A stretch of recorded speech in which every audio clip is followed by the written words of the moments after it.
பெண்கள் மகளிர் தினம்ங்கும் போதே, ஃபர்ஸ்ட் அந்த வீடியோ பார்க்கும்போதே நானே என்னடா ஒரு ஜோஷ் இல்லாம இருக்கே! ஒரு ஃபர்ஸ்ட் வாழ்த்து சொல்லும்போதேன்னு பார்க்கும்போதும், அதுக்கப்புறம் வந்து அவரு இந்த மாரி ஒரு கருத்த அவரு முன் வச்சிருந்தாரு.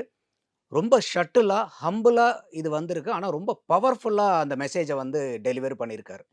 ஏன்னா, இன்னைக்கு வந்து ஒரு மகளிர் தினத்து அன்னைக்கு ஒரு மகளிர் தின வாழ்த்துக்கள வந்து ஒரு ஏகோபித்த சந்தோஷத்துல சொல்ல முடியாத அளவுக்கு இன்னைக்கு வந்து மகளிருக்கு உண்டான பிரச்சனை, ஒரு பாதுகாப்பு பிரச்சனையோ, பாலியல் தொந்தரவுகளோ, அது சிறுவர்களோ, பெரியவர்களோ, இந்த மாரி இன்னைக்கு தமிழகத்துல நடந்துகிட்டு இருக்குங்கிறத வந்து சொல்றாரு. அது இல்லாம இந்த மாரி ஆட்சி வந்து கொண்டு வந்தோம். அது நம்மளும் தான் நானும் சேர்ந்து தாங்கிறத அது இன்வால்வ் பண்ணிக்கிறாரு திருப்பி. ஒரு வேள 2021ல திமுக ஓட்டு போட்டுருக்காரா என்ன? இருந்திருக்கலாம். அப்படிங்கிற ஒரு பல கேள்வி பேரு கூட அந்த இருக்கு. மாரி தான் பண்ணியிருப்போம். அது மாரி அவரும் வந்து ஒரு எதிர்பார்ப்புல வந்து வாக்களிச்சு ஏமாற்றத்துல இருக்கிறத, அவரு தான் வாக்களிச்சும் ஏமாந்துட்டோமேங்கிற இப்ப ரஞ்சித் கூட அப்படித்தானே ரஞ்சித் அவரு அப்படிதான் அவருடைய ஆதங்கத்த வெளிப்படுத்தியிருந்தாரு இல்லையா?